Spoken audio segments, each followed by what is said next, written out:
Here's stock boost controller to this. Hey everybody, welcome back to the YouTube channel. In today's video on this 2013 WRX, we're going to be installing this Cobb EBCS. We'll show you guys exactly how to do it step by step. As you guys can see, the top mount on this car is already off. It doesn't even have to come off. We were just in the process of doing that air to oil separator. We just finished up. We also did the downpipe. You guys do not have to take off the top mount. That's why it's off if you're wondering. Anyways, we're gonna go ahead and open this box, show you guys exactly what comes in here and what to expect. So right off the bat, you guys can see the hoses that we're gonna cut to length. We're gonna need 3 of these out of this bundle. Go ahead and put this on the car.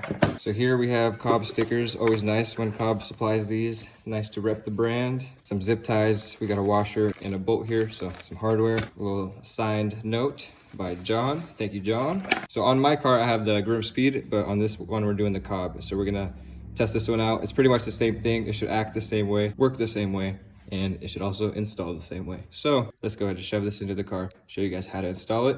Now, quick note, if you guys are doing one of these on your car, it does require a tune. So make sure you're either getting an E-tune or you get a Pro Tune done, because you do need a tune. So to begin, we have to take off the stock boost controller. That's this guy right here, 10mm nut or bolt. Get this guy loosened up. Should come out like so. Then go ahead and get this connector right here, push that in and pull it apart. Now right here is where we have all of the hoses. So this hose right here, this connects to the wastegate. This is going to be a T-hose. It splits off. It's going to go into the wastegate and into the turbo. So let's go ahead back here and pull these off. You can see it down here. This right here is going to be your wastegate. You want to take this hose clamp off, loosen that, take that off.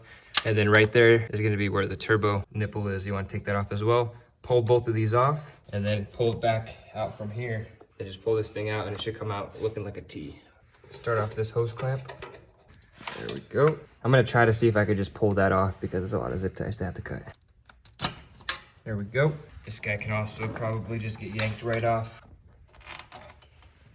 Then just pull it back out from here. So then go ahead and disconnect these two, pull it out. This is the T that I'm talking about.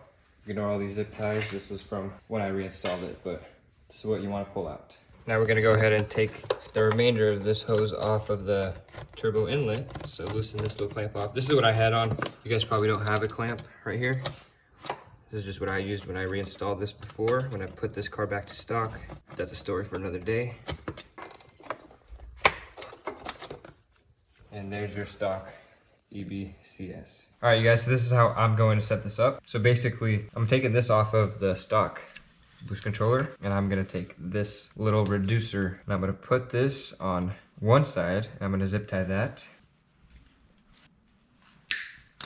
And then next we're gonna get this hose, put it onto this,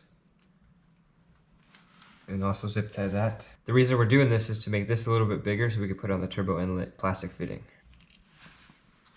Let's go to the car. So right there, that's the fitting we want to put it onto. So let's go ahead and slide this end on.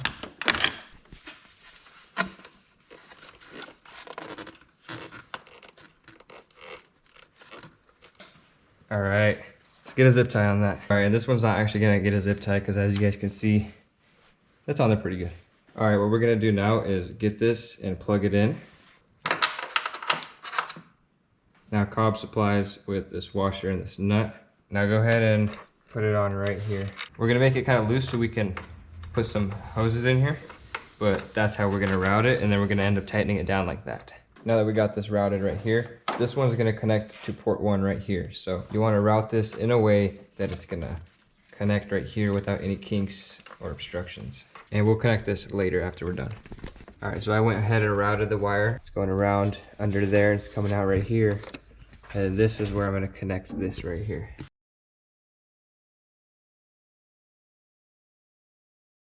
All right, so I'm gonna cut it like right about here.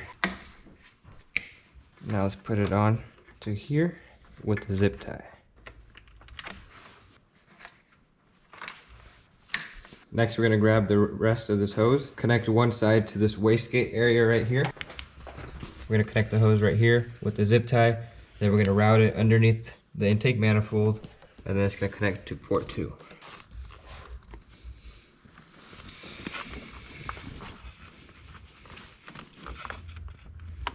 Alrighty, now after you get that on there, get a zip tie and secure it. Man, Cobb, you and your tiny zip ties. Now what you guys want to do is you guys want to grab this and route it underneath the intake manifold, kind of coming out right here if you guys can. We went ahead and got this underneath the manifold. I'll show you guys where we routed this. All right, so you guys can see the hose comes back here, comes out from under here, and this goes to port 2. So let's go ahead and we're gonna cut this one right here and then connect it. All right, so I took this bolt out really quick just so that way I'm able to actually put this on a little bit easier. We're gonna zip tie that and then put the bolt back. Now the remainder of this hose will connect to this third port and to the turbo, so that one right there. So we're gonna go ahead and get a hose connected to that, route it underneath the intake manifold again, and then connect it to port 3. Try to use the least amount you guys can for each of the applications because they only give you one hose and it's not the longest. But if you guys don't have enough hose, you guys can go to your auto parts store or like a Home Depot and they will carry the right hose that you need. I know Cost Less carries the hose that you need, so go there. So this is not the easiest to do because of how much space you get.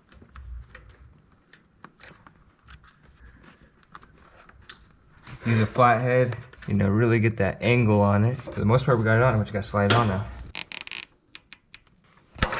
Now I'm actually using a different hose because I want to make sure I have enough length compared to the other Cobb hose, because this is all I had left and I didn't want to go through all that process and not have enough hose. And since I have extra hose, I'm going to use it.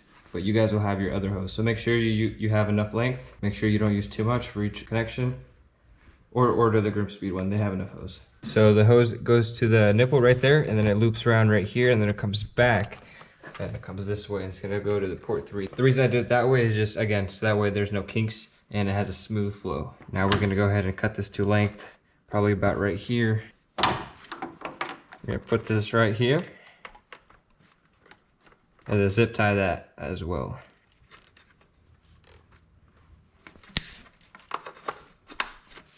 All right, go ahead and tighten this bolt down.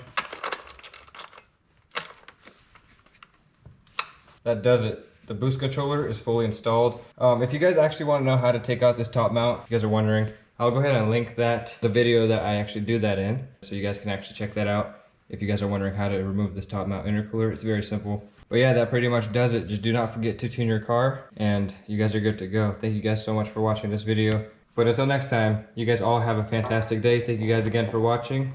Peace out.